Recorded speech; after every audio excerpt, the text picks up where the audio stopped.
नमस्कार विद्यार्थी मित्रांनो, व्यंकटेश एज्युकेशन अँड संस्कृती या आपल्या चॅनेलवर सर्वांचे सहर्ष स्वागत आहे। आजच्या व्हिडिओमध्ये आपण स्कॉलरशिप शिष्यवृत्ती परीक्षा इयत्ता 5वी विषय गणित याच्यामधील आपण 6वा घटक संख्यांचा चढता व उतरता क्रम तुलना याच्यातील स्वाध्याय 6.1 आजच्या व्हिडिओमध्ये आपण सोडवून घेणार आहोत। व्हिडिओ सर्वांनी शेवटपर्यंत बघा, कारण यातील प्रत्येक प्रश्न आपण स्पष्टीकरणासह सोडवून घेणार आहोत। याचा मुलांना नक्कीच अभ्यासामध्ये फायदा होणार आहे। चला व्हिडिओला सुरुवात करूया आपण। त्याआधी नेहमीप्रमाणे व्हिडिओ आवडल्यास व्हिडिओला लाईक करा, आपल्या मित्रमैत्रिणींना शेअर करा, चॅनलवर नवीन असाल तर चॅनलला सबस्क्राइब करा, सबस्क्राइब समोरील बेल बटन प्रेस करा, जेणेकरून आपल्या येणाऱ्या सर्व व्हिडिओचे नोटिफिकेशन आपल्याला मिळत राहतील। इथे पहिला प्रश्न आपल्याला असा विचारलाय, पुढील पर्यायातील संख्यांचा योग्य चढता क्रम कोणता? मग बघा बरं, या प्रत्येक संख्येमध्ये इथे दुसरा पर्याय आहे तो संख्यांचा चढता क्रम योग्य आहे। बघा इथे 60,666, 66,066 आणि इथे 66,660, 66,666 म्हणून इथे आपला चढता क्रम कोणता आहे तर पर्याय क्रमांक 2। चढता क्रम म्हणजे आपल्याला माहिती आहे लहान संख्येपासून मोठ्या संख्येकडे, म्हणून इथे आपल्या या प्रश्नाचं उत्तर आहे पर्याय क्रमांक 2। दुसरा प्रश्न बघा, इथे या संख्या उतरत्या क्रमाने लिहिल्यास तिसऱ्या क्रमांकावरील संख्या कोणती? आपल्याला उतरत्या क्रमाने लिहायला सांगितलं। उतरता क्रम म्हणजे काय? मोठ्या संख्येपासून लहान संख्येकडे। मग या सगळ्यांमध्ये मोठी संख्या कोणती आहे? सगळ्यात महत्त्वाचं चढता उतरता क्रम करताना सगळ्यात महत्त्वाचं त्या किती अंकी संख्या आहेत ते बघायचं। मग बघा हे 2 आणि 3 5, या सगळ्या संख्या 5 अंकी संख्या आहेत। मग आपल्याला माहिती आहे उतरता म्हणजे मोठ्या संख्या। मग इथे बघा 88,758 आहे, 88,005। मग पहिले इथे 88, 88, 88, 88 सगळीकडे सेम आहे, म्हणून आपण तिसरी संख्या बघतो। इथे आहे 7, इथे आहे 5, इथे 8 आणि इथे 5 आहे। आपल्याला उतरता क्रम सांगितले म्हणजे मोठी संख्या, म्हणून मग इथे मोठी संख्या कोणती येणार आहे तर 88,857। कारण बघा इथे 7, 5, 8 आणि 5 याच्यामध्ये हे मोठं आहे म्हणजे 88,857। बघा इथे 88,875, 88,875 ही 1 नंबरला संख्या येणार। आणि 2 नंबरला बघा, आता बघा ही संख्या झाली, इथे टिक मार्क करूया। तर इथे 7 आहे, 5 आहे आणि 5 आहे, कारण पहिल्यात 2 संख्या सेम आहेत म्हणून मग तिसरी। मग इथे येणार आहे 2 नंबरला 88,758 2 नंबरला। आता राहिल्या ही आणि ही संख्या, याच्यामध्ये बघा इथे 587 आहे आणि इथे 578 आहे। मग इथे बघा 885 पहिल्या 3 सेम आहेत, इथे बघा 8 आहे आणि इथे 7 आहे। मग 7 हा अंक लहान आहे, आपण उतरता क्रम लिहितोय म्हणून ही संख्या मोठी आहे, म्हणून मी इथे लिहायचं आहे 88,587 ही 3 नंबरला आणि उरलेली संख्या लिहून घ्यायची आहे 88,578 ही संख्या काय येणार आहे 4 नंबरला। आता आपल्याला असं विचारले, उतरता क्रम तर आपण लिहून घेतलेला आहे, आता विचारले तिसऱ्या क्रमांकावरील संख्या कोणती? मग बघा 1, 2 आणि 3, मग 3 नंबरला कोणती संख्या आहे 88,587, 88,587 पर्याय क्रमांक 3।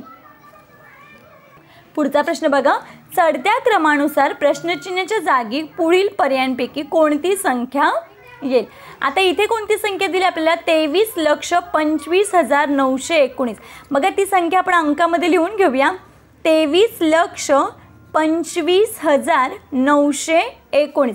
आपल्याला चढता क्रम सांगितले आणि इथली मधली संख्या आपल्याला ओळखायची आणि इथे कोणती संख्या दिली 23,35,919। आपल्याला चढता क्रम सांगितले म्हणजे याच्यापेक्षा मोठी आणि या संख्येपेक्षा छोटी संख्या इथे आपल्याला शोधायची आहे।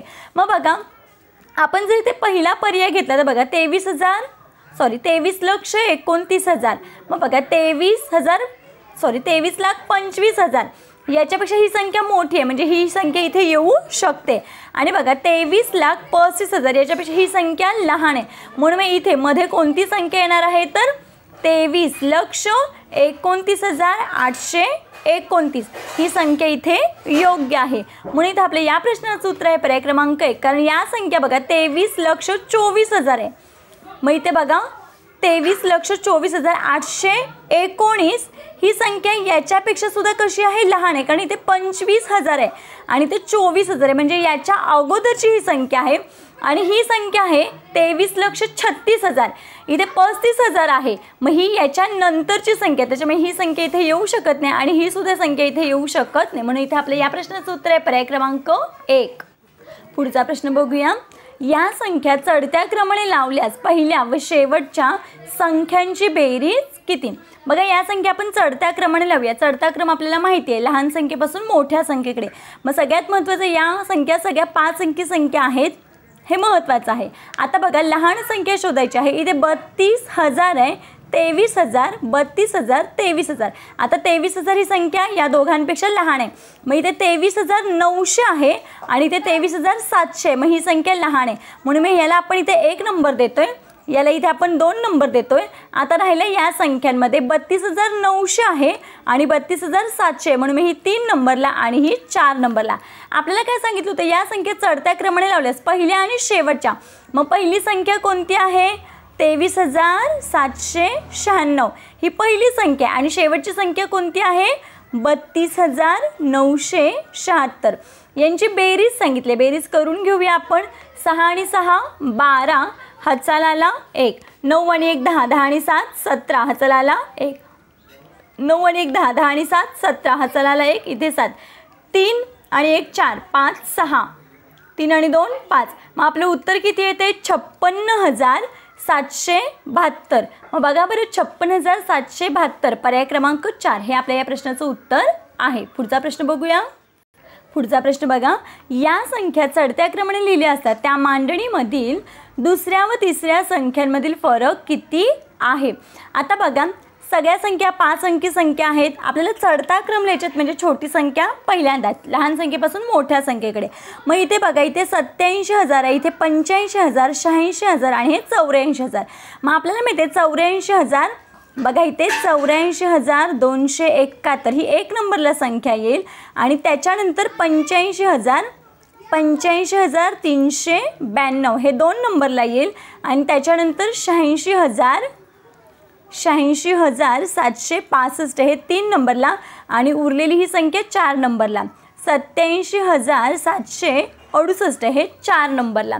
आता आपल्याला असं सांगितलं की चढता क्रम लिहिल्यावर त्या मांडणीतील दुसऱ्या, म्हणजे या दुसऱ्या आणि तिसऱ्या संख्यांमधील फरक विचारले. मग बघा, फरक म्हणजे वजाबाकी. मग ह्या तिसऱ्या संख्येतून आपण ही दुसरी संख्या काय करूया, वजा करूया. 85,392 यांची वजाबाकी करूया. 5तून 2 गेले, 3 राहिले, कारण ही तिसरी, बघा या दोघांची वजाबाकी करायची. मग आपल्याला माहिती आहे चढता क्रम आहे, मोठ्या संख्येतून आपण छोटी संख्या वजा करतो, म्हणून मी इथं तिसऱ्यामधून आपण ही दुसरी संख्या काय करतोय, वजा करतोय. 5तून 2 गेले, 3 राहिले, 6तून 9 काही जात नाहीत, 6 कोडला वर घेतला, इकडचं एक इथे, इथे राहिले 6. 16तून 9 गेले, इथे राहिले हे 7. 6तून 3 गेले 3, 1 राहिला, 6तून 5 गेल्यावर 1, 8तून 8 गेले 0. मग आपलं उत्तर किती आलं, 1373. मग 1373 कुठे आहे, पर्याय क्रमांक 2 मध्ये. पुढचा प्रश्न बघूया. या संख्या उतरत्या क्रमाने लावल्यास त्यातील पहिल्या संख्येतील हजारच्या स्थानी असणारा अंक व चौथ्या संख्येतील शतक स्थानच्या अंक यांच्या स्थानिक किमतींमधील फरक किती असेल? मग या संख्यांचा आधी आपण उतरता क्रम लावूया. उतरता क्रम म्हणजे मोठ्या संख्येपासून छोट्या संख्येकडे. या सगळ्या संख्या 6 अंकी संख्या आहेत. बघा, या 6 अंकी संख्या आहेत, हे आधी चेक करायचं आणि आपल्याला आधी मोठी संख्या लिहायची आहे. मग इथे बघा 1,64,000, 1,36,000. मी पहिल्या संख्या चेक करते, 1,63,000, 1,65,000. मग याच्यामध्ये सगळ्यात मोठी कोणती आहे तर 1,65,000. कारण आपल्याला माहिती आहे सगळ्यांकडे 1 हा कॉमन आहे. दुसरी बघा 16, 13, 16 आणि 16 हे पहिले 2 अंक सेम आहेत. मग याच्यामध्ये मोठी विचार, इथे 4 आहे, इथे 6, ही छोटीच आहे 3 आणि हे 5. मग ही लहान संख्या आहे मोठी संख्या आहे 1,65,320. ही उतरत्या क्रमामध्ये लिहितोय आपण, म्हणून मी ही संख्या मोठी आहे. त्याच्यानंतर कोणती येणार आहे तर 1,64,000, 1,64,520 ही 2 नंबरला. आणि आता या दोघांमध्ये बघा 1,36,000 आहेत आणि 1,63,000 आहेत. मग 1,63,520 ही संख्या मोठी आहे आणि त्याच्यानंतर येणार आहे 1,36,520, 36,520 याप्रमाणे आपण उतरता क्रम लावला। आता आपल्याला असं सांगितलं की पहिल्या संख्येतील हजारच्या स्थानी असणारा अंक, मग ही पहिली संख्या आहे, ही पहिली, ही दुसरी, ही तिसरी आणि ही चौथी उतरत्या क्रमानुसार। मग पहिल्या संख्येतील हजारच्या स्थानी असणारा अंक एकक, दशक, शतक, हजार। आपल्याला माहिती आपण डावीकडे घरं मोजत जातो। मग आता हजारच्या घरी कोण आहे, हजारच्या स्थानावर कोण आहे, 5 अंक आहे। मग याची स्थानिक किंमत काय आहे, 5,000च्या घरात आहे म्हणून मग त्याची स्थानिक किंमत आहे 5,000। आणि आपल्याला विचारले चौथ्या संख्येतील शतक स्थानचा अंक, मग चौथी संख्या कोणती आहे, तर बघा चौथी संख्या आहे 1,36,520। मग शतक स्थानचा अंक एकक, दशक, शतक, शतक स्थानी आहे 5, शतक म्हणजेच 500। यांच्यातील फरक विचारले, फरक म्हणजेच वजाबाकी। मग यांची वजाबाकी करून घेऊया आपण। शून्यातून शून्य गेले शून्य, शून्यातून शून्य गेले शून्य, शून्यातून 5 काही जात नाही, शून्य खोडला वर घेतला, इकडचं एक इथे घेतला, इथे राहिले हे 4, 10तून 5 गेले, इथे राहिले 5 आणि हे 4 मग आपलं उत्तर किती आले, 4,500। मग 4,500 कुठे आहे, पर्याय क्रमांक 1 मध्ये। म्हणून आपल्या या प्रश्नाचं उत्तर आहे पर्याय क्रमांक 1, 4,500 हा त्या दोघांमधील फरक आहे। पुढचा प्रश्न बघा, P, Q, R आणि S या संख्यांमध्ये वापरलेला सर्वात मोठा अंक 6 हा आहे। हा अंक प्रत्येक संख्येत फक्त एकदाच वापरला आहे, बाकीचे अंक अज्ञात आहेत, तर या संख्यांमधील क्रमसंबंध पुढीलपैकी कोणता असेल। खूप सोपा प्रश्न आहे बघा। इथे P बरोबर, आता इथे मी P बरोबर लिहिते, Pच्या जागी 6 हा सगळ्यात, या सगळ्या संख्यांमध्ये 6 अंक मोठा आहे, म्हणजे बाकीच्या ठिकाणचे जे स्टार आहेत तिथे छोटे अंक आहेत। मग बघा या Pच्या ह्याच्यामध्ये 6 अंक कोणत्या घरामध्ये आहेत, तर बघा हे एककाचं घर आहे, हे दशकाचं घर आहे। मग 6 दशक म्हणजे 6ची स्थानिक किंमत किती आहे, 60 आहे। आता Q बघा, इथे Qची किंमत बघूया आपण। Qच्या घरामध्ये 6 कोणत्या ठिकाणी आहे, एकक, दशक, शतकाच्या घरात। मग 6 शतक म्हणजे 600 PQ। आता या R ची व्हॅल्यू काढूया आपण। R च्या घरामध्ये बघा 6 कोणाच्या घरात आहे, एकक, दशक, शतक, हजार। मग 6,000च्या घरात आहे म्हणजे 6ची स्थानिक किंमत आहे 6,000। आता यशच्या किमतीमध्ये बघा एककाच्या घरामध्ये 6 आहेत म्हणजे या 6ची स्थानिक किंमत आहे 6, एकक म्हणजे 6। आता आपल्याला विचारले याच्या स्थानिक किमतीनुसार आपण लावून घेऊया। आता आपण उतरता क्रम लावूया याचा। मग बघा सगळ्यात मोठी किंमत कुणाची आहे, R ची आहे 6,000, म्हणून मी इथे लिहून घेते R, कारण त्याची स्थानिक किंमत आहे 6,000 आणि त्याच्यापेक्षा लहान कोण आहे, 600 म्हणजे Q आहे। Qच्या घरामध्ये 600 व्हॅल्यू आहे त्याची आणि त्याच्यापेक्षा लहान कोण आहे, तर 60 म्हणजे R आणि त्याच्यापेक्षा लहान आहे 6 यस। मग बघा आता आपल्याला माहिती आहे उतरता क्रम म्हणजे काय, या पद्धतीनं, बरोबर आहे की नाही, कारण पर्यायामध्ये आपल्याला हे सिम्बॉल दिलेत। मग बघा R पेक्षा Q लहान, Q पेक्षा R लहान, सॉरी इथे डबल R झालं होतं माझ्याकडून, इथे Pचं घर आहे कारण Pची व्हॅल्यू आहे 60, कुणाची व्हॅल्यू आहे तर Pची आहे। मग R पेक्षा Q लहान आहे, Q पेक्षा P लहान आहे आणि P पेक्षा S लहान आहे।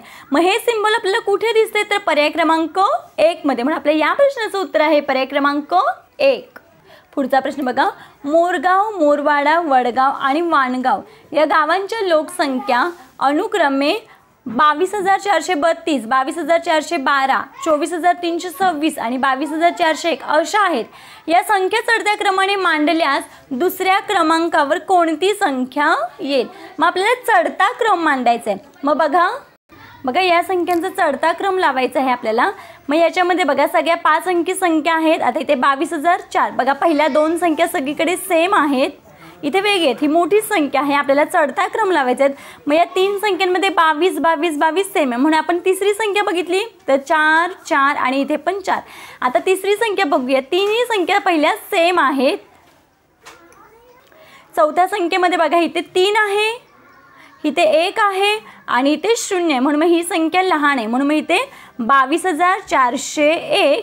त्याच्यानंतर बघा या 2 संख्यांमध्ये इथे 3 आहे आणि इथे 1 आहे, मग 1 ही लहान आहे म्हणजे 22,412 ही संख्या लहान आहे आणि त्याच्यानंतर 22,432 आणि त्याच्यानंतर उरलेली संख्या 24,326।